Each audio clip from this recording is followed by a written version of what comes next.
ಕರ್ತನ ಪರಿಶುದ್ಧ ನಾಮಕ್ಕೆ ಸ್ತೋತ್ರವಾಗಲಿ. ಕರ್ತನ ಸನ್ನಿಧಾನದಲ್ಲಿ ಬೆಳಗಿನ ಜಾವದಲ್ಲಿ ಈ ಮುಂಜಾವಿನ ಪ್ರಾರ್ಥನೆಗೆ ಸೇರಿ ಬರಲು ಕರ್ತನು ಕೊಟ್ಟಂತ ಕೃಪೆಗಾಗಿ ಕರ್ತನಿಗೆ ಹಲ್ಲೆಲೂಯಾ, ಹಲ್ಲೆಲೂಯಾ, ಹಲ್ಲೆಲೂಯಾ. ಕರ್ತನ ಪರಿಶುದ್ಧ ನಾಮಕ್ಕೆ ಸ್ತೋತ್ರವಾಗಲಿ. ನಾವು ದೇವರ ಸನ್ನಿಧಿಯಲ್ಲಿ ಹಾಡನ್ನ ಹಾಡಿದ್ವಿ, ಶೂನ್ಯವಾಗಿದ್ದರು. ಈಗಲೂ ಕೂಡ 100%ಕ್ಕೆ ನಾವು ಹೋಗಿಲ್ಲ. ಈಗಲೂ ಕೂಡ ಶೂನ್ಯವಾಗಿದ್ರೆ ಅದರಲ್ಲಿ ತುಂಬಿಸೋದಕ್ಕೆ ಸಾಧ್ಯ ಇದೆ. ನಾನು ಶೂನ್ಯವಲ್ಲ, ನಾನು 30, 50, 60 ಅಂತ ಅನ್ಕೊಂಡು ನಾನೇ ಲೆಕ್ಕ ಹಾಕೊಂಡು, ಕರ್ತನ ಲೆಕ್ಕಾಚಾರ ಅಲ್ಲ, ನಾನೇ ಲೆಕ್ಕಾಚಾರ ಹಾಕೊಂಡು ಕೂತ್ಕೊಂಡ್ರೆ ಕರ್ತನ ಲೆಕ್ಕಾಚಾರ ನಮ್ಮ ಒಳಗಡೆ ಬರೋದಕ್ಕೆ ಸಾಧ್ಯ ಇಲ್ಲ. ಕರ್ತನ ಆ ಒಂದು ಫಲಗಳು ನಮ್ಮ ಒಳಗಡೆ ಬರೋದಕ್ಕೆ ಸಾಧ್ಯ ಇಲ್ಲ. ಹಲ್ಲೆಲೂಯಾ. ನಾವು ಶೂನ್ಯವಾಗಿ ನಿಲ್ಲದೆ ಹೋದರೆ ಕರ್ತನಿಂದ ಹೊಂದಿಕೊಳ್ಳಲು ಸಾಧ್ಯ ಇಲ್ಲ. ಹಲ್ಲೆಲೂಯಾ. ಆದ್ರೆ ನಮ್ಗೆಲ್ಲರೂ ಗೊತ್ತು ನಾವು ಶೂನ್ಯವಾದ್ರೆ ಕರ್ತನಿಂದ ಹೊಂದಿಕೊಳ್ಳೋದು ಅಂತ. ಆದ್ರೂ ಕೂಡ ಮನುಷ್ಯರಾದ ನಾವು ಶೂನ್ಯವಾದದಕ್ಕೆ ಬಯಸೋದಿಲ್ಲ. ಶೂನ್ಯವಾದದಕ್ಕೆ ನಮಗೆ ಹೃದಯದ ಅಂತರಾಳದಿಂದ ಇಷ್ಟ ಇಲ್ಲ. ನನ್ನಲ್ಲಿ ಏನೇ ಇದೆ ಅಂತ ಅನ್ಕೊಂಡು ಹೇಳಿಕೊಳ್ಳೋದಕ್ಕೆ ನಮ್ಗೆ ಇಷ್ಟ ಹೊರತು, ಮಣ್ಣಿನ ಸ್ವಭಾವವನ್ನೇ ತೋರಿಸೋದಕ್ಕೆ ಹೊರತು ನಾನು ಶೂನ್ಯವಾಗಿದ್ದೇನೆ ಅನ್ನೋದನ್ನ ಹೇಳೋದಕ್ಕೆ ನಮ್ಗೆ ಇಷ್ಟ ಇಲ್ಲ. ನಾವು ಯಾವಾಗ ಶೂನ್ಯವಾಗ್ತೇವೆ ಪ್ರಿಯರೇ, ಕರ್ತನು ನಮ್ಮನ್ನ ಮೇಲೆ ಕೆತ್ತುವಾತನಾಗಲಿ. Hallelujah, hallelujah. ಕರ್ತನ ಪರಿಶುದ್ಧ ನಾಮಕ್ಕೆ ಸ್ತೋತ್ರವಾಗಲಿ. ನಾವು ನಿನ್ನೆ ದಿವಸ ಒಂದು ವಾಕ್ಯ ಧ್ಯಾನಕ್ಕೋಸ್ಕರ ವಾಕ್ಯವನ್ನು ತೆಗೆದುಕೊಂಡ್ವಿ. ಎಲ್ಲ ವಾಕ್ಯಗಳನ್ನು ಓದಿ ನೇರವಾಗಿ ಏಸಾವನ ಎಲ್ಲಿ ಹೋದ, ಅದೇ ರೀತಿಯಲ್ಲಿ ಈ ಯಾಕೋಬನ ಎಲ್ಲಿ ಹೋದ ಅನ್ನುವ ವಿಚಾರವಾಗಿ ವಾಕ್ಯವನ್ನ ನೋಡಿಕೊಳ್ಳೋಣ. ಆದಿಕಾಂಡ 33ನೇ ಅಧ್ಯಾಯ 16ನೇ ವಚನದಲ್ಲಿ, ಏಸಾವನು ಆ ದಿವಸವೇ ಸೇರ್ ಸೀಮೆಗೆ ಹೊರಟು ಹೋದನು. ಯಾಕೋಬನು ಪ್ರಯಾಣ ಮಾಡಿ ಸುಕ್ಕೋತಿಗೆ ಬಂದನು. ಅಲ್ಲಿ ತನಗೋಸ್ಕರ ಮನೆಯನ್ನು, ಜನಗಳಿಗೆ ಚಪ್ಪರಗಳನ್ನು ಮಾಡಿಸಿದನು. ಆದ್ದರಿಂದ ಆ ಸ್ಥಳಕ್ಕೆ ಸುಕ್ಕೋತ್ ಎಂದು ಹೆಸರಾಯಿತು. ಕರ್ತನ ಪರಿಶುದ್ಧ ನಾಮಕ್ಕೆ ಸ್ತೋತ್ರವಾಗಲಿ. ನೋಡ್ರಿ, ಯಾಕೋಬ ಮನೆಯಲ್ಲಿ ಕೂತು ದಡ್ಡನ ರೀತಿಯಲ್ಲಿ ಜೀವಿಸಿದ್ರು ಕೂಡ ಆತನ ಎಲ್ಲೆಲ್ಲಿ ಹೋಗ್ತಾನೋ ಆ ಹೆಸರಿನ ನಾಮಕರಣ ಎಲ್ಲ ಮಾಡಿದ್ದು ಯಾಕೋಬ. ಲೂಸ್ ಎಂಬ ಸ್ಥಳಕ್ಕೆ ಹೋಗ್ತಾನೆ, ಆತನು ಒಂದು ಹೆಸರನ್ನು ಇಡ್ತಾನೆ. ಯಾವ್ದೊಂದು ಹೆಸರು? ಬೇತೇಲ್ ಎನ್ನುವ ಹೆಸರಿಡ್ತಾನೆ. ಈ ಸ್ಥಳಕ್ಕೆ ಬರ್ತಾನೆ. ಇಲ್ಲಿ ಬರುವಂತ ಸಂದರ್ಭದಲ್ಲಿ ಸುಕೋತ್ ಎನ್ನುವಂತ ಹೆಸರನ್ನು ಇಡ್ತಾನೆ. ಯಾಕಂತಂದ್ರೆ ಆತನು ಗುಡಾರಗಳನ್ನ ಜೀವಿಸುವುದಕ್ಕೆ ಪ್ರಾರಂಭ ಮಾಡ್ತಾನೆ. ಹಲ್ಲೆಲೂಯಾ. ಕರ್ತನ ಪರಿಶುದ್ಧ ನಾಮಕ್ಕೆ ಸ್ತೋತ್ರವಾಗಿ. ಆದ್ರೆ ಇಲ್ಲಿ ನಾವು ನೋಡಿದ್ರೆ ಏಸಾವನು ಸೇರಿಗೆ ಹೋದನು, ಯಾಕೋಬನು ಸುಕೋತಿನಲ್ಲಿ ಉಳಿದುಕೊಂಡನು.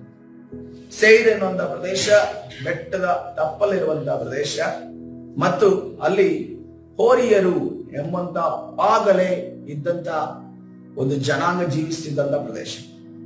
ನೀವು ನೋಡಿರ್ಬಹುದು, ಕರ್ತನು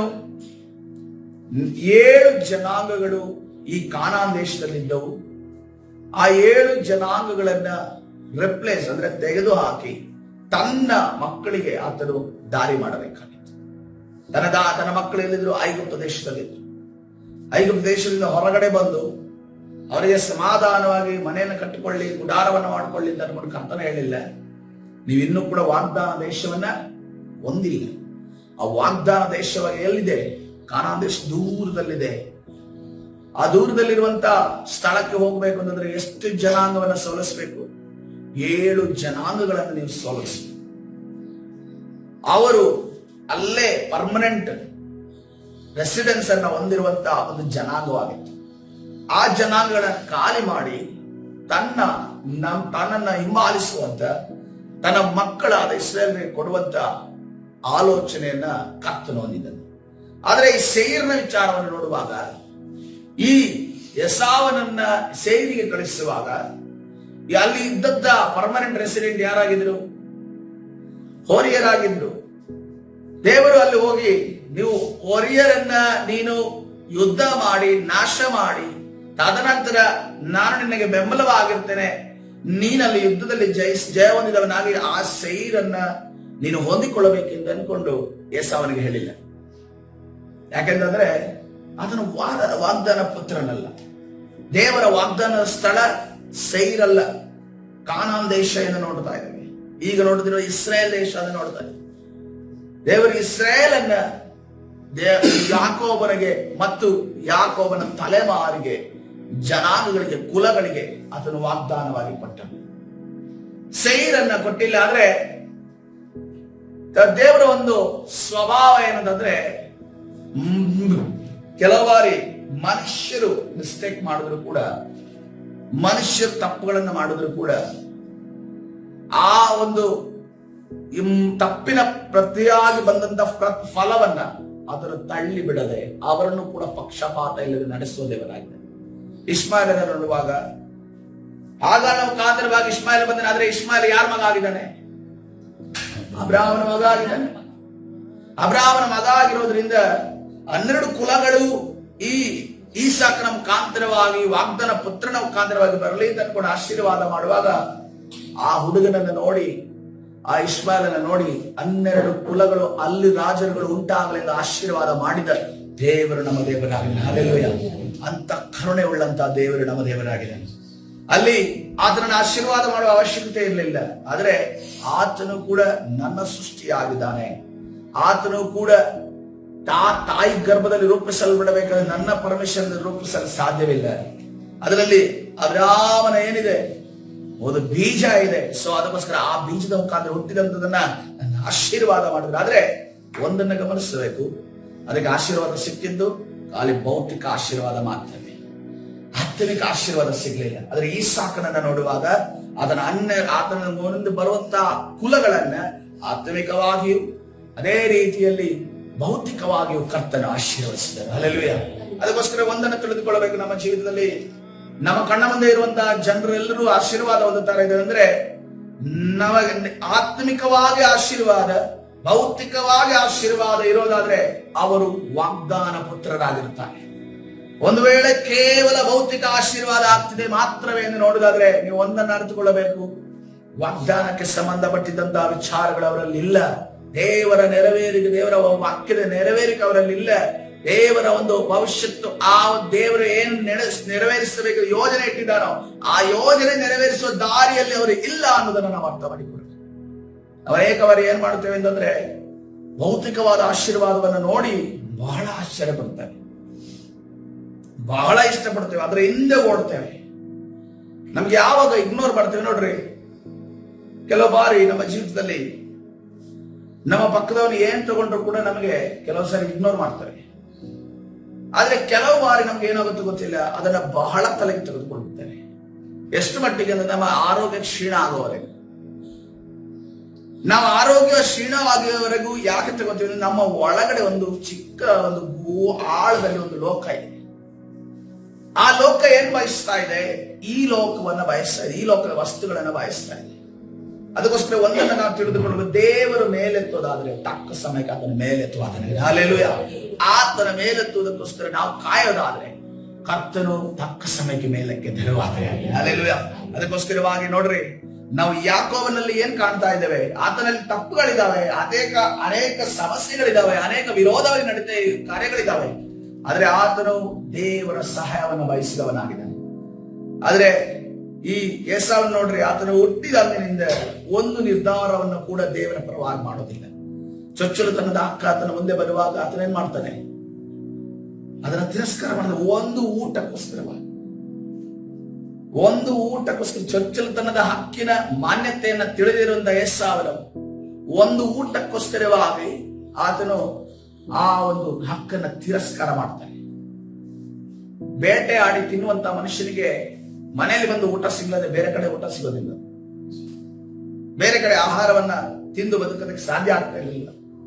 ಅಲ್ಲೇ ಒಂದು ಹಠ ಹಿಡಿದು ನನಗೆ ಅದೇ ಬೇಕು ಅಂತ ಅನ್ಕೊಂಡು ಕೇಳಿಕೊಂಡು ಊಟದ ಒಂದು ಆಫರ್ನ ಯಾಕೋಬನ ಕೊಟ್ಟಾಗ, ಈ ಊಟ ಕೊಟ್ರೆ ನೀನ್ ಚೊಚ್ಚಲತನದ ಹಕ್ಕು ಕೊಡಬೇಕು ಅನ್ನೋ ರೀತಿ ಆಫರ್ ಬಂದಾಗ ಅವನು ಚೊಚ್ಚಲತನದ ಹಕ್ಕನ್ನ ತೆಗೆದು ಬಿಸಾಡಿ ಅದನ್ನ ತಿರಸ್ಕಾರ ಮಾಡಿ ಊಟವನ್ನು ಸೇವಿಸಿ ತಿಂದನೆಂದು ನಾವು ನೋಡ್ತೇವೆ. ಇವತ್ತಿನ ದಿವಸ ಅನೇಕ ಲೋಕದ ಆಮಿಷಗಳನ್ನ ಇಟ್ಟು ಸೈತಾನನು ನಮಗೆ ಏನ್ ಕೇಳ್ತಾ ಇದ್ದಾನೆ?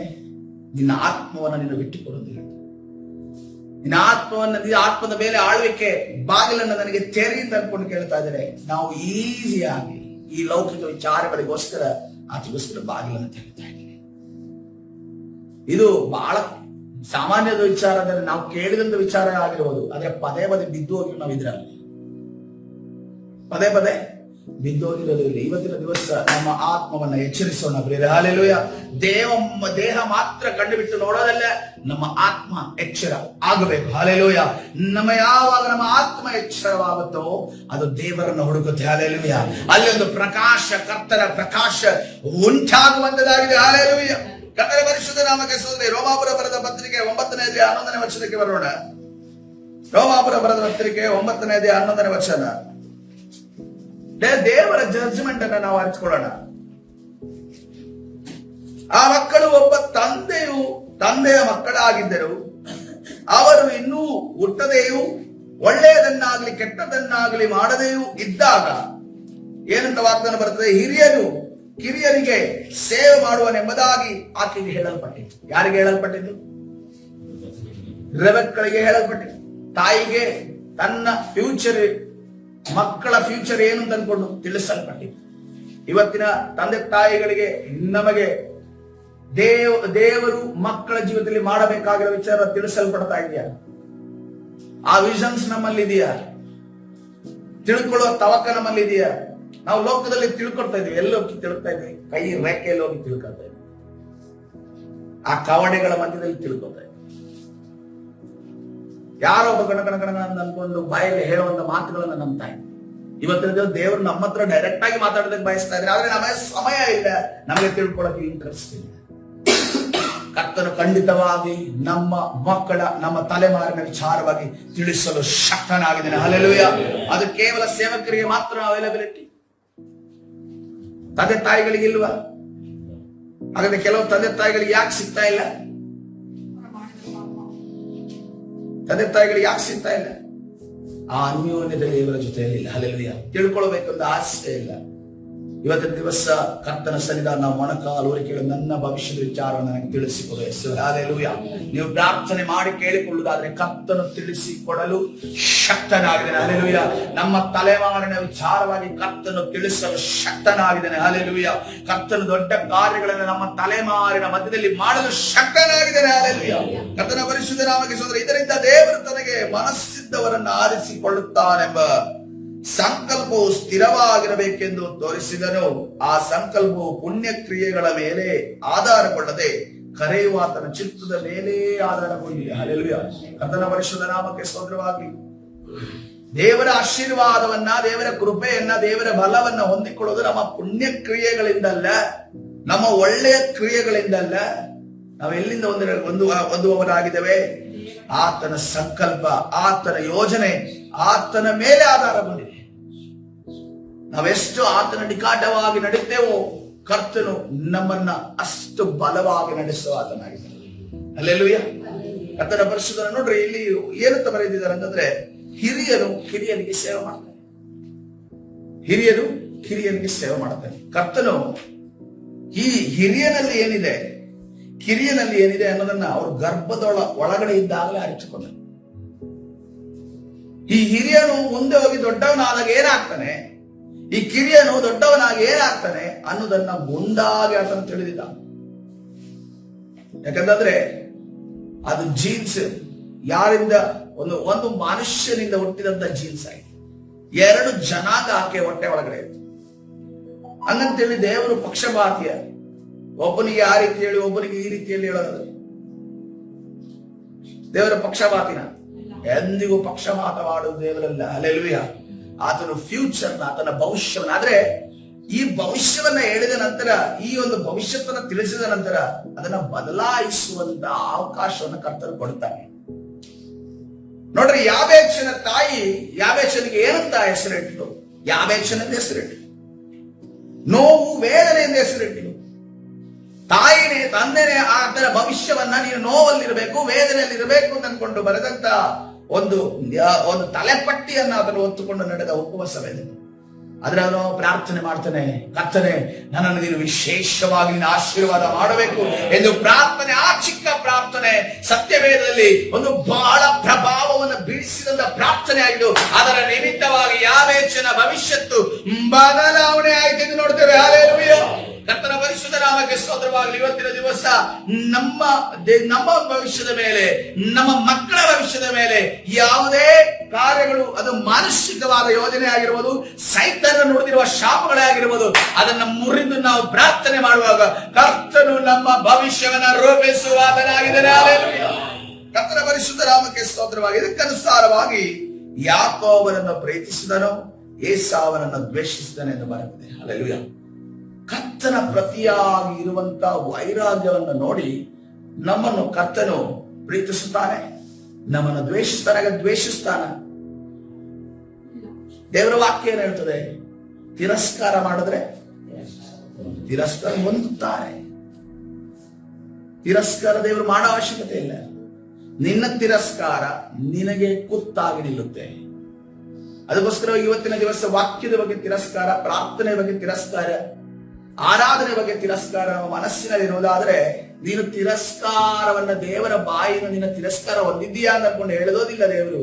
ಅದನ್ನು ಕರುಣಾಮಯನು, ಅದನ್ನು ಕರುಣೆ ಉಳ್ಳ ದೇವರು. ಯಾಕೆಂದ್ರೆ ನೋಡ್ರಿ, ಅಂಥ ಒಂದು ಪಾಪವನ್ನ ಮಾಡಿದ ಅಹಾಬನು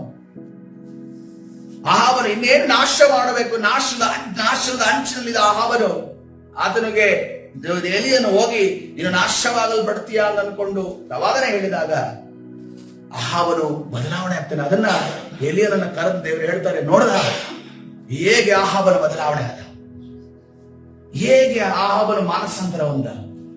ಅಂತ ದುಷ್ಟನನ್ನೇ ದೇವರು ಕ್ಷಮಿಸಿರುವಾಗ ನಮ್ಮನ್ನು ಕ್ಷಮಿಸುವುದಿಲ್ಲ ಪ್ರಿಯರೇ. ಹಲ್ಲೆಲೂಯಾ. ಆದ್ರೆ ಕರ್ತನು ನಿರೀಕ್ಷೆ ಮಾಡೋದು ಒಂದು ಮನ ತಿರುಗುವಿಕೆ. ಹಲ್ಲೆಲೂಯಾ. ದೇವರ ವಾಕ್ಯವನ್ನ ಕೇಳಿ ಒಂದು ಮನ ತಿರುಗುವಿಕೆ, ಒಂದು ನಿರ್ಧಾರವನ್ನ ಕರ್ತನು ನಿರೀಕ್ಷೆ ಮಾಡ್ತಾ ಇದ್ದಾನೆ. ಆ ನಿರೀಕ್ಷೆ ಆತನ ಪೂರ್ಣಗೊಂಡ ಕೂಡಲೇ ನಮ್ಮ ಭವಿಷ್ಯತ್ತಿನಲ್ಲಿರುವಂತ ಎಲ್ಲಾ ದುರ್ಘಟನೆಗಳನ್ನ, ದುಷ್ಟನ ಕಾರ್ಯಗಳನ್ನ ತೆಗೆದುಹಾಕಿ ನಮ್ಮ ಜೀವನದಲ್ಲಿ ವಾಗ್ದಾನವನ್ನ ನೆರವೇರಿಸುವ ದೇವರು ವಾಚನಾಗಿದ್ದಾನೆ. ಹಲ್ಲೆಲೂಯಾ. ಇಲ್ಲಿ ನಾವು ನೋಡ್ತೇವೆ, ಯಾಕೋಬನನ್ನ ಪ್ರೀತಿಸಿದನು, ಏಸಾವನನ್ನು ದ್ವೇಷಿಸಿದನು. ಏಸಾವನು ಯಾವ ರೀತಿಯಲ್ಲಿ ತನ್ನ ಭವಿಷ್ಯ ಇದೆ ಅಂತ ಈಗ ಡಿಸ್ಕಸ್ ಆಗಿರೋದಿಲ್ವಾ? ಕಿರಿಯನಿಗೆ ಸೇವೆ ಮಾಡ್ತಾನೆ ಅಂತ ಅನ್ಕೊಂಡು ಹೇಳಿದೆ. ಸೊ ಹಂಗಿರೋದ್ರಿಂದ ತಾಯಿ ಅದನ್ನ ಹೇಳ್ಕೊಂಡು ಮಾಡುವಂತ ವಿಚಾರಗಳನ್ನು ಗಮನಿಸಿದ ಇವನು ಯಾವ ರೀತಿ ಇರಬೇಕಾಗಿತ್ತು? ದೇವರ ವಿಚಾರವಾಗಿ ಕಾನ್ಸಂಟ್ರೇಷನ್ ಮನಸ್ಸಿರ್ಬೇಕಾಗಿತ್ತು. ಆದ್ರೆ ಅವನು ದೇವರ ವಿಚಾರವಾಗಿ ಮನಸ್ಸಿರ್ಲಿಲ್ಲ. ಅವನಿಗೇನು ಮನಸ್ಸಿತ್ತು? ಬೇಟೆಯಾಡೋದಕ್ಕೆ ಮನಸ್ಸಿತ್ತು, ಹೊಗಳಿಕೆಯನ್ನು ಹೊಂದೋದಕ್ಕೆ ಮನಸ್ಸಿತ್ತು. ನಾನು ಕಿಂಗ್ ಆಗಬೇಕು, ಎಲ್ಲರೂ ನನಗೆ ಜೈ ಜೈಕಾರ ಹೇಳಬೇಕು, ಎಲ್ಲರೂ ನನ್ನನ್ನ ರೆಕಗ್ನೈಸ್ ಮಾಡಬೇಕು, ಎಲ್ಲರೂ ನನ್ನನ್ನು ಗುರುತು ಹಿಡಿಬೇಕು, ಎಲ್ಲರೂ ನನಗೆ ಮೇನ್ ಒಂದು ಸ್ಥಾನವನ್ನು ಕೊಡಬೇಕು, ನಾನು ಹೇಳುವಾಗ ಜನಗಳು ನನ್ನ ಹಿಂದೆ ಬರಬೇಕು, ಗುಂಪಾಗಿರ್ಬೇಕು, ನನಗೆ ಮನೆಯಲ್ಲಿ ಸ್ಥಾನಮಾನ ಇರುವುದರಿಂದ ನಾನು ಮನೆಯಲ್ಲಿ ಹೆಚ್ಚು ಸಮಯ ಇರಬಾರದು, ನಾನು ಹೊರಗಡೆ ಹೆಚ್ಚಾಗಿ ಪ್ರಸಿದ್ಧತೆಯನ್ನು ಫೇಮ್ ಆಗಬೇಕು, ನಾನು ಪ್ರಸಿದ್ಧನ ಆಗಬೇಕು, ಫಾಲೋವರ್ಸ್ ಹೆಚ್ಚಿಸಬೇಕು, ನನಗೆ ಫ್ಯಾನ್ಗಳು ಜಾಸ್ತಿ ಇರಬೇಕು. ಈ ದಿನಮಾನಗಳಲ್ಲಿ ಆತ್ಮಿಕ ಜಗತ್ತು ಕೂಡ ಅದೇ ರೀತಿ ಸಾಕ್ತಾ ಇದೆ. ಫೇಸ್ಬುಕ್ ಅಲ್ಲಿ ಎಷ್ಟು ಫಾಲೋವರ್ಸ್ ಇದ್ದಾರೆ, ಫೇಸ್ಬುಕ್ ಅಲ್ಲಿ ಎಷ್ಟು ಸಬ್ಸ್ಕ್ರೈಬರ್ಸ್ ಇದ್ದಾರೆ, ಫೇಸ್ಬುಕ್ ಅಲ್ಲಿ ಎಷ್ಟು ಲೈಕ್ಸ್ ಸಿಕ್ಕಿದೆ, ಇನ್ಸ್ಟಾಗ್ರಾಮ್ ಅಲ್ಲಿ ಎಷ್ಟು ಲೈಕ್ಸ್, ಇನ್ಸ್ಟಾಗ್ರಾಮ್ ಅಲ್ಲಿ ಫಾಲೋವರ್ಸ್ ಎಷ್ಟಿದ್ದಾರೆ, ಇನ್ಸ್ಟಾಗ್ರಾಮ್ ಅಲ್ಲಿ ಎಷ್ಟು ಜನ ನಮಗೆ ಒಂದು ವಿಡಿಯೋ ಹಾಕಿದ್ರೆ ಅಷ್ಟು ಜನ ನೋಡ್ತಾರೆ ಅನ್ನೋದೇ ಆಲೋಚನೆ. ಮುಂದೊಂದು ದಿವಸ ಬರುತ್ತೆ, ಯಾವ ಸ್ಟೇಜ್ಗಳು ಇರಲ್ಲ, ಯಾವ ಮೈಕ್ಗಳು ಇರಲ್ಲ, ಯಾವ ಸ್ಪೀಕರ್ಗಳೇ ಇಲ್ಲ. ಗಂಟಲಲ್ಲಿ ಎಷ್ಟು ಸ್ವರ ಇದೆ ಅಷ್ಟು ಎತ್ತಿ ಕೂಗಿ ದೇವರ ಸೇವೆಯನ್ನು ಮಾಡುವಂತ ಪರಿಸ್ಥಿತಿ ಮುಂದಿನ ದಿವಸದಲ್ಲಿ ಬರುತ್ತೆ. ಇಲ್ಲಿರುವ ದೇವನಸ್ಥರು ಕೂಡ ಅದನ್ನು ತಿಳಿದುಕೊಳ್ಳಬೇಕು. ನಾವು ಸ್ಟೇಜಲ್ಲಿ ನಿಂತು ಪರ್ಫಾರ್ಮ್ ಮಾಡೋದಕ್ಕೆ ನಾವು ಕರೆಯಲ್ಪಟ್ಟಿಲ್ಲ, ನಾವು ಫೀಲ್ಡ್ ಅಲ್ಲಿ ಹಿಡಿದು ಸುವಾರ್ತೆಯನ್ನು ಸಾರೋದಕ್ಕೆ ನಾವು ಕರೆಯಲ್ಪಟ್ಟಿಲ್ಲ. ಹಲ್ಲೆಲೂಯಾ. ಅಪೊಸ್ತಲರಿಗೆ ಯಾರು ಸ್ಟೇಜ್ ಮಾಡಿಕೊಟ್ಟಿದ್ರು? ಪೌಲನಿಗೆ ಸ್ಟೇಜ್ ಮಾಡಿಕೊಟ್ಟವರು ಯಾರು? ಪೌಲನು ಬೀದಿಯಲ್ಲಿ ನಿಂತು ಸುವಾರ್ತೆಯನ್ನು ಸಾರುತ್ತಿದ್ದಾನೆ. ಹಲ್ಲೆಲೂಯಾ. ನಾವು ಮತ್ತೆ ತಿರುಗಿ ಆದ ಕಾಲಕ್ಕೆ ಹೋಗ್ತಾ ಇದ್ದೇವೆ ಬೇರೆ. ನಮ್ಮ ಮನಸ್ಸುಗಳು ಅದೇ ರೀತಿಯಲ್ಲಿ ಫಿಟ್ ಆಗ್ಲಿಲ್ಲ ಅಂತಂದ್ರೆ, ಅದೇ ರೀತಿಯಲ್ಲಿ ಆಲೋಚನೆ ಬರಲಿಲ್ಲ ಅಂತಂದ್ರೆ ನಮಗೆ ಸಡನ್ ಆಗಿ ಶಾಕ್ ಆಗುತ್ತೆ. ಕೆಲವು ಕಾನೂನು ನಿಯಮಗಳು ಬಂದಾಗ ನಮ್ಮ ನಂಬಿಕೆ ಅಲುಗಾಡುತ್ತೆ, ನಾವು ಹಿಂಜಾರಿ ಹೋಗುವಂತ ಪರಿಸ್ಥಿತಿ ಎದುರಾಗೋದು. ಅದಕ್ಕೋಸ್ಕರವಾಗಿ ಎಂತ ಸವಾಲುಗಳು ಬಂದ್ರು ನಾನು ಎದುರಿಸಿ ನಿಲ್ಲುತ್ತೇನೆ, ನಾನು ಯೇಸುವಿಗೋಸ್ಕರ ನಿಲ್ಲುತ್ತೇನೆ, ಯೇಸುವಿನ ಸುವಾರ್ತೆಯನ್ನು ಸಾರುತ್ತೇನೆ ಎನ್ನುವಂತ ಆಲೋಚನೆ ನಮ್ಮಲ್ಲಿರುವುದಾದ್ರೆ ಕರ್ತನು ನಮ್ಮನ್ನು ನಡೆಸುವಾತನಾಗಿ. ಹಲ್ಲೆಲೂಯಾ. ಕರ್ತನ ಪರಿಶುದ್ಧ ನಾಮಕ್ಕೆ ಸ್ತೋತ್ರವಾಗಲಿ. ನಾವು ಈ ಏಸಾವನನ್ನ ಯಾಕೆ ದ್ವೇಷಿಸಿದ್ರು ಅನ್ನೋದನ್ನ ಒಂದು ಲೆಕ್ಕಾಚಾರ ಮಾಡೋದಾದ್ರೆ, ಏಸಾವನು ಆತನು ಪ್ರಾರ್ಥನೆಯಲ್ಲಿ ಆಗ್ಲಿ ದೇವರ ವಿಚಾರಗಳಲ್ಲಿ ಮನಸ್ಸುಕೊಳ್ಳಿಲ್ಲ. ಎರಡನೇದಾಗಿ ಚೊಚ್ಚಲತನದಾಗಲೇ ಅವನಿಗೆ ಮನಸ್ಸಿರಲಿಲ್ಲ. ಮೂರನೇದಾಗಿ ಆತನು ಮನೆಯಲ್ಲಿ ನಡೀತಿರುವಂತ ವಿಚಾರಗಳು ಅದನಿಗೆ ಗೊತ್ತಾಗ್ತಿಲ್ಲ. ಯಾವ್ದು ಆಗು ಹೋಗುಗಳು ಅವನಿಗೆ ಗೊತ್ತಿಲ್ಲ. ಅವನು ಯಾವ ಮತದಿಂದ ಇದ್ದಾನೆ, ಎಲ್ಲ ಹೊರಗಡೆ ಇರುವಂತ ಜಗತ್ತಿನಲ್ಲಿ ಅವನು ಮುಳುಗೋಗಿದ್ದಾನೆ. ಈ ಲೋಕದಲ್ಲಿ ಮುಳುಗೋಗಿರುವಂತ ನೀವು ನೋಡಿದ್ರೆ ಅವ್ರು ಏನೇ ಇದ್ರು ಅವರ ಸ್ಥಿತಿಯನ್ನು ಅವರು ಅರ್ಥ ಮಾಡಿಕೊಳ್ಳೋದಿಲ್ಲ. ನೂರಾರು ರೋಗಗಳು ದೇಹದಲ್ಲಿ ಇರ್ತವೆ. ಅವರ ತಲೆಮಾರು ಬೀದಿ ಬರುವಂತ ಪರಿಸ್ಥಿತಿಯಲ್ಲಿ ಇರುತ್ತೆ. ಅವರ ಹೆಂಡತಿ ಮತ್ತು ಅವರ ಮನೆಯವರೆಲ್ಲರೂ ಕೂಡ ದುಸ್ಥಿತಿಯಲ್ಲಿರ್ತಾರೆ. ಇದೆಲ್ಲ ಏನು ಅರ್ಥ ಆಗಲ್ಲ. ಆದ್ರೂ ಕೂಡ ಏನು ಹೊಗಳ್ಕೊತಾರೆ ಗೊತ್ತಾ? ನಾನು ಅದು ಮಾಡಿದೆ, ಇದು ಮಾಡಿದೆ, ನಾನು ಅಲ್ಲೋದೆ, ಇಲ್ಲೋದೆ, ಅಷ್ಟು ಸಂಪಾದನೆ ಮಾಡಿದೆ, ಅಷ್ಟು ಸಂಪಾದನೆ ಮಾಡಿದೆ. ಮತ್ತೆ ಅವ್ರು ಏನ್ ದುಶ್ಚಟ ಇಟ್ಕೊಂಡಿದಾರೋ, ನಾನು ಇಷ್ಟು ಕೊಡದೆ, ಅಷ್ಟು ಕೊಡದೆ, ಅದನ್ನು ಹೊಗಳಿಕೊಂಡು ಹೇಳೋದು ಚೆನ್ನಾಗಿದೆ. ನಾನು ಅಷ್ಟು ಸಾಧ್ಯ ಮಾಡಿದ ರೀತಿಯಲ್ಲಿ.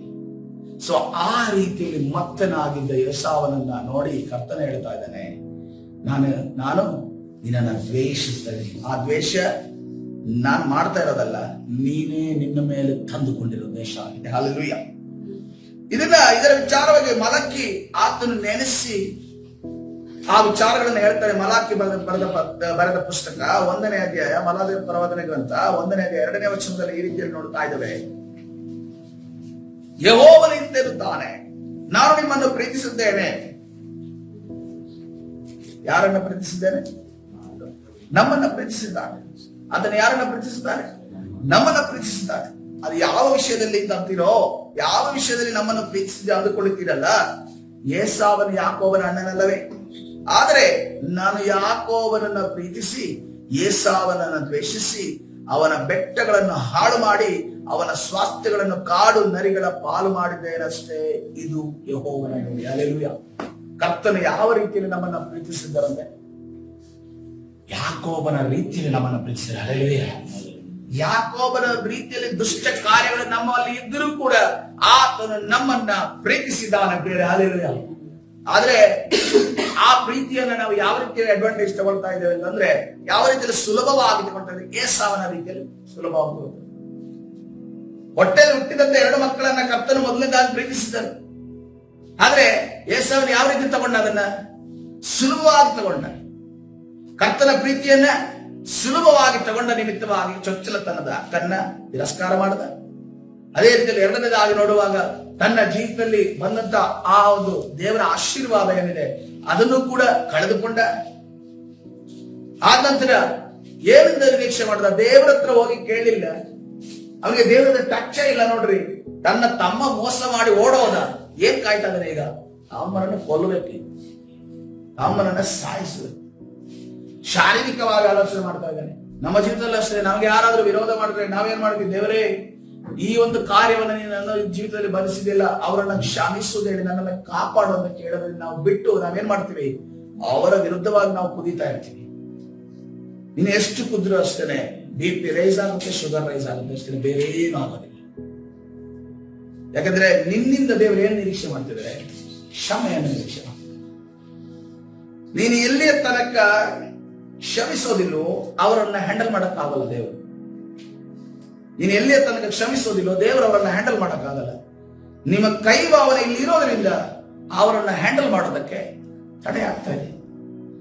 ಅದಕ್ಕೋಸ್ಕರ ಇಲ್ಲಿ ಯಾವಾಗ ಕ್ಷಮೆ ಬಂದ್ಬಿಡುತ್ತೋ, ಇಲ್ಲಿ ಯಾವಾಗ ಆ ಇನ್ಸಿಡೆಂಟ್ ನಾವು ಮರ್ತು ಬಿಡ್ತೇವೋ, ಆವಾಗ ಅವರನ್ನ ಹ್ಯಾಂಡಲ್ ಮಾಡಿ ಸರಿ ಮಾಡಿ ದೇವರು ಆತನ ದಾರಿಯಲ್ಲಿ ತರ್ತಾನೆ. ಅದನ್ನ ನೀವು ನೋಡುವವರಾಗಿರ್ತೀರಿ. ಹಲ್ಲೆಲೂಯಾ. ಯಾಕಂದ್ರೆ ಕರ್ತನೇ ಹೇಳ್ತಾ ಇದ್ದಾನೆ, ಶತ್ರುಗಳ ಮುಂದೆ ನಾನೇನ್ ಮಾಡ್ತೀನಿ? ನಿಮಗೆ ಔತಣವನ್ನ ಸಿದ್ಧಪಡಿಸ್ತೀನಿ. ಹಲ್ಲೆಲೂಯಾ. ಯಾಕಂದ್ರೆ ಆತನ ಔತಣ ಅದು ಏನಂತಂದ್ರೆ ಅದು ಏನಾಗಿದೆ? ಶತ್ರುವನ್ನ ಊರಿಗೋಳಿಸುವ, ಅಂದ್ರೆ ಶತ್ರುವನ್ನ ತಗ್ಗಿಸುವಂತ ಔತಣವಾಗಿದೆ. ಆದ್ರೆ ಶತ್ರುವನ್ನ ಕರ್ತನು ಆ ಮನುಷ್ಯನನ್ನ ಬಿಟ್ಟುಕೊಡೋದಿಲ್ಲ. ಆದ್ರೆ ಕರ್ತನು ತನ್ನ ಮತ್ತೆ ಮಿತ್ರಮಂಡಲಿಗೆ ಸೇರಿಸುವಾತನಾಗಿದೆ. ದೇವರು ದುಷ್ಟನ ಸಾಲಲ್ಲಿ ಸಂತೋಷ ಪಡುವವನಲ್ಲ. ಹಲ್ಲೆಲೂಯಾ. ಕರ್ತನ ಪರಿಶುದ್ಧ ನಾಮಕ್ಕೆ ಸ್ತೋತ್ರವಾಗಲಿ. ನೋಡ್ರಿ, ಅದಕ್ಕೋಸ್ಕರವಾಗಿ ಕರ್ತನು ಏನ್ ಮಾಡ್ತಾ ಇದ್ದಾರೆ?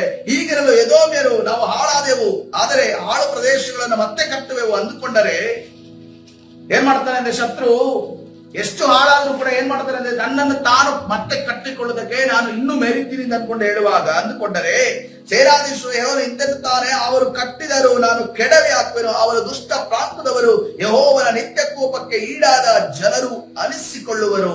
ನೀವೇ ಅದನ್ನು ಕಣ್ಣಾರೆ ಕಂಡು ಯೆಹೋವನ ಇಸ್ರಾಯೇಲಿನ ಮೇರೆ ಆಚೆಯು ಮಹಾಮಹಿಮೆ ಉಳ್ಳವನು ಅಂದುಕೊಳ್ಳುವಿರಿ. ಹಲ್ಲೆಲೂಯಾ. ಕರ್ತನ ಪರಿಶುದ್ಧ ನಾಮಕ್ಕೆ ಸ್ತೋತ್ರವಾಗಲಿ. ಕಟ್ಟಿಕೊಳ್ಳಿ. ಶತ್ರುಗಳು ತಮ್ಮ ಸಾಮ್ರಾಜ್ಯವನ್ನ ಕಟ್ಟಿಕೊಳ್ಳಿಕ್ಕೆ ಬಿಟ್ಟರು.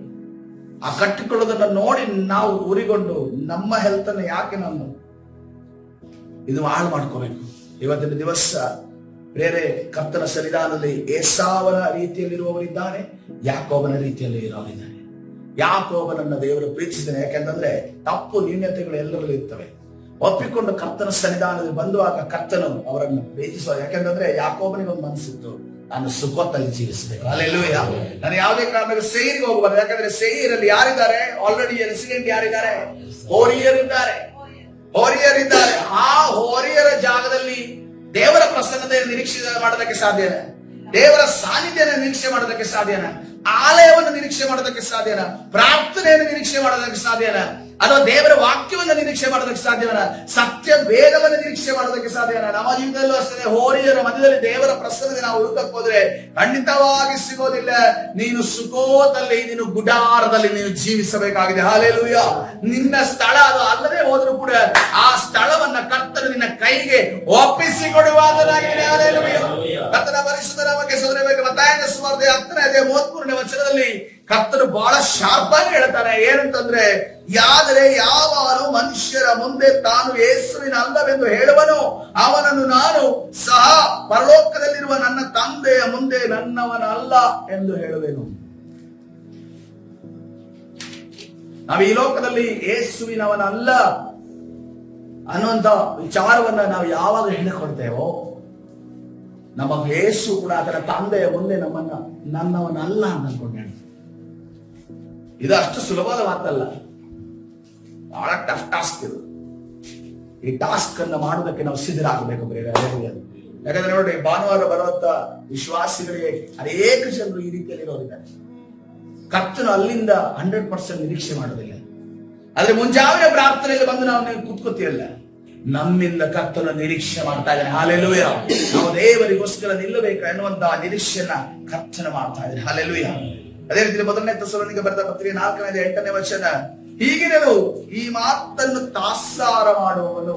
ಯಾವ ಮಾತನ್ನು ನೆನೆದರೆ, ಥೆಸಲೋನಿಕೆ ಬರೆದ ಪತ್ರಿಕೆ 4ನೇ ಅಧ್ಯಾಯದ 1-7 ವಚನಗಳನ್ನು ಓದುವುದಾದ್ರೆ, ಎಲ್ಲಾ ದೇವರ ವಾಕ್ಯ ಮೇಲೆ ಅಲ್ಲಿ ತಲೆಪಟ್ಟಿ ಈ ರೀತಿ ಇದೆ. ಮನುಷ್ಯನ ಸ್ವಭಾವದ ಬಗ್ಗೆ ಇದೆ. ಆ ಸ್ವಭಾವವನ್ನು ನಾವು ಧರಿಸಿಕೊಳ್ಳದೆ ಹೋದ್ರೆ ಈ ಮಾತನ್ನು ತಾತ್ಸಾರ, ಆ ಎಲ್ಲ ಮಾತುಗಳನ್ನು ತಾತ್ಸಾರ ಮಾಡುವನು ಮನುಷ್ಯರನ್ನು ತಿರಸ್ಕರಿಸುವುದು ಮಾತ್ರವಲ್ಲದೆ ಪವಿತ್ರಾತ್ಮ ವರವನ್ನು ನಿಮಗೆ ದಯಪಾಲಿಸುವ ದೇವರನ್ನು ತಿರಸ್ಕರಿಸುತ್ತಾನೆ. ಹಲ್ಲೆಲೂಯಾ. ಈ ತಿರಸ್ಕಾರ ಮೊದಲನೇದಾಗಿ ಕಂಡಿದ್ದು ಯಾರಲ್ಲಿ? ಏಸಾವನಲ್ಲಿ ಕಂಡಿದನು. ಈ ಏಸಾವನ ಜನಾಂಗ ಯಾವ ಜನಾಂಗ ಆಗಿದೆ? ಎದೋಮ್. ಈಗ ಎಲ್ಲಿದ್ದಾರೆ? ಎದೋಮಿಯ ಜನಾಂಗ ಎಲ್ಲಿದೆ? ಶಾಸ್ತ್ರಿಗಳ ಪ್ರಕಾರವಾಗಿ ರಷ್ಯನ್ಗಳನ್ನ ಎದೋಮೈಟ್ಸ್ ಅಂತ ಹೇಳ್ತಾರೆ. ಎದೋಮೈಟ್ಸ್ ಅನ್ಕೊಂಡು ಹೇಳ್ತಾರೆ ರಷ್ಯನ್ಸ್ ಅವರು. ಈ ಎದೋಮ್ಯರು ಅವರು ನೋಡ್ರಿ, ಅವರು ದೇವರನ್ನ ನಂಬೋದಿಲ್ಲ. ಅವರು ವರ್ಕ್ ಅನ್ನ ನಂಬೋದು, ಕೆಲಸವನ್ನ ನಂಬೋದು. ಕೆಲಸನೇ ಅವರಿಗೆ ದೇವರು. ಆ ರೀತಿಯಲ್ಲಿ ಜೀವಿಸುವವರಾಗಿದ್ದಾರೆ. ಸೊ ಅದರ ಅರ್ಥ ಏನಂತಂದ್ರೆ, ತನ್ನ ಪ್ರಯತ್ನದ ಮೇಲೆ ನಂಬಿಕೆ, ತನ್ನ ತಲಾಂತಿನ ಮೇಲೆ ನಂಬಿಕೆ, ತನ್ನ ಜ್ಞಾನದ ಮೇಲೆ ನಂಬಿಕೆ, ತನ್ನ ದಾನ ಮಾಡುವ ಕೆಲಸದ ಮೇಲೆ ನಂಬಿಕೆ, ಈ ರೀತಿಯಲ್ಲಿ ಜೀವನ ಮಾಡ್ತಿರುವವರೇ ಯಾರಾಗಿದ್ದಾರೆ? ಈ ಏಸಾವನ ಸಂತತಿಯವರು. ಏಸಾವನ್ನ ನೋಡ್ರಿ, ಯಾರ ಮೇಲೆ ನಂಬಿಕೆ ಇಟ್ಟವರು? ತನ್ನ ಬಿಲ್ಲುಗಾರಿಕೆ ಮೇಲೆ ನಂಬಿಕೆ, ತನ್ನ ಬೇಟೆಯ ಮೇಲೆ ನಂಬಿಕೆ, ತನ್ನ ತಂದೆಯ ಮೇಲೆ ನಂಬಿಕೆ, ತನ್ನ ತಂದೆ ಕೊಡುವಂತ ಆಶೀರ್ವಾದದ ಮೇಲೆ ನಂಬಿಕೆ. ಒಂದು ಸಾರಿ ಕೂಡ ತಿರುಗಿ ದೇವರ ಬಳಿ ಹಿಂಗಾಯ್ತಲ್ಲ ನನ್ಗೆ ಅಂತ ಅನ್ಕೊಂಡು ಕೇಳಲಿಲ್ಲ. ದೇವರ ಆಶೀರ್ವಾದ ನನಗೆ ಸಿಗಬೇಕು ಅಂತ ಅನ್ಕೊಂಡು ಬಯಸಲಿಲ್ಲ. ತನ್ನ ಸ್ವಂತ ಬಲದ ಮೇಲೆ ಯಾರು ನಂಬಿಕೆ ಅವರೇ ಎದೋಮ್ಯರಾಗಿದ್ದಾರೆ. ಇವತ್ತಿನ ದಿವಸ ನಾವು ಎದೋಮ್ಯರಾಗುವುದಕ್ಕೆ ನಮ್ಮನ್ನು ಕರ್ತನ ಕರೆದಿಲ್ಲ. ನಾವು ಇಸ್ರೇಲನ ವಂಶದವರಾಗಬೇಕು. ಹಲ್ಲೆಲೂಯಾ.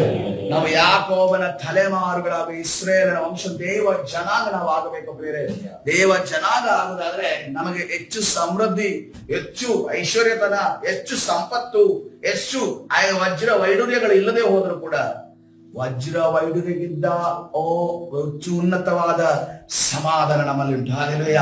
ಆ ಸಮಾಧಾನಕ್ಕೆ ಕಾರಣಕರ್ತನಾದ ಸಮಾಧಾನದ ಪ್ರಭು ನಮ್ಮಲ್ಲಿದ್ದಾನೆ. ಹಾಲೆಲೂಯ. ಆ ಸಮಾಧಾನದ ಪ್ರಭು ಹೇಳಿದ್ದಾರೆ, ನಾನು ಯುಗದ ಅಂತ್ಯದವರೆಗೂ ನಿಮ್ಮ ಜೊತೆ ಇರ್ತೇನೆ. ಹಾಲೆಲೂಯ.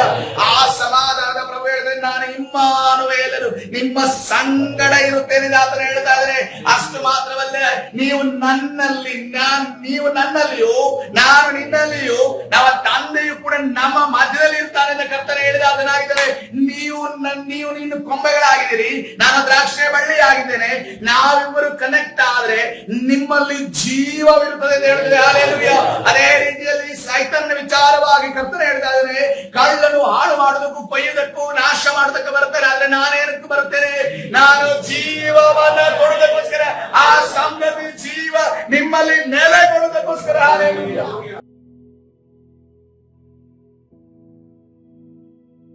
ಅದನ್ನ ಪರಿಶುದ್ಧ ನಾಮಕ್ಕೆ ಸ್ತೋತ್ರವಾಗಲಿ. ಇವತ್ತಿನ ದಿವಸ ಈ ಸಂದೇಶವನ್ನು ಮುಗಿಸಿಕೊಳ್ತಾ ಇದ್ದಾರೆ. ಬೇರೆ ನಮ್ಮನ್ನ ಎದೋಮ್ಯರಾಗಿ ಅಂದ್ರೆ ಏಸಾವನ ಸಂತತಿಯಾಗಿ ನಮ್ಮನ್ನ ಕರ್ತನ ಕರೆದಿಲ್ಲ, ಯಾಕೋಬನ ಸಂತತಿ. ನಮ್ಮ ಜೀವಿತದಲ್ಲಿ ಎಬ್ಬೊಕ್ಕುಳೆಯ ಸಂದರ್ಶನ ಉಂಟಾಗ್ತದೆ. ದೇವರ ಒಂದು ಸಂದರ್ಶನ ಉಂಟಾಗ್ತದೆ. ನೀನು ಎಷ್ಟೇ ದೂರ ಮಾಡಿದ್ರು ಕೂಡ ದೇವರ ಆ ಸಂದರ್ಶನ ಉಂಟಾಗುವಂತ ಪರಿಸ್ಥಿತಿ ನಿನ್ನ ಜೀವಿತದಲ್ಲಿ ತರ್ತಾನೆ. ಯಾಕಂದ್ರೆ ನೀನು ಯಾಕೋಬನಲ್ವ, ನಾನು ನಿನ್ನನ್ನು ಪ್ರೀತಿಸಿದ್ದೀನಿ ಎಂದು ಕರ್ತನೆ. ಹಾಲೆಲೂಯ. ಕರ್ತನ ಪರಿಶುದ್ಧ ನಾಮಕ್ಕೆ ಸ್ತೋತ್ರ. ನಮ್ಮನ್ನು ನಾವು ಕರ್ತನ ಕರಗಳಿಗೆ ಸಮರ್ಪಿಸೋಣ. ಹಾಲೆಲೂಯ.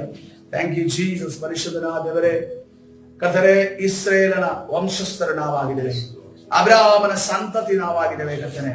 ಅದೇ ಈ ಸಮಯದಲ್ಲಿ ಕರ್ತನೆ ನಮ್ಮನ್ನ ನಿನ್ನ ಕರಗಳಿಗೆ ಸಮರ್ಪಿಸ್ತಾ ಇದ್ದೇವೆ. ಇಲ್ಲಿ ಕೂತಿರುವವರೆಲ್ಲರೂ ಕರ್ತನೆ, ಲೈವ್ ಅಲ್ಲಿ ನೋಡುತ್ತಿರುವವರೆಲ್ಲರೂ, ಯೂಟ್ಯೂಬ್ ಅಲ್ಲಿ ಕರ್ತನೆ ಯಾರು ಈ ಸಂದೇಶವನ್ನು ನೋಡ್ತೀರ ಅವರೆಲ್ಲರೂ ಕರ್ತನೆ, ಆ ಯಾಕೋಬಿನ ಕರ್ತನೆ ರಾಜ ಇಸ್ರೇಲನ ಸಂತತಿಯವರನ್ನು ಎಲ್ಲರೂ ನಿನ್ನ ಆಶೀರ್ವಾದ ಮಾಡು ಸ್ವಾಮಿ.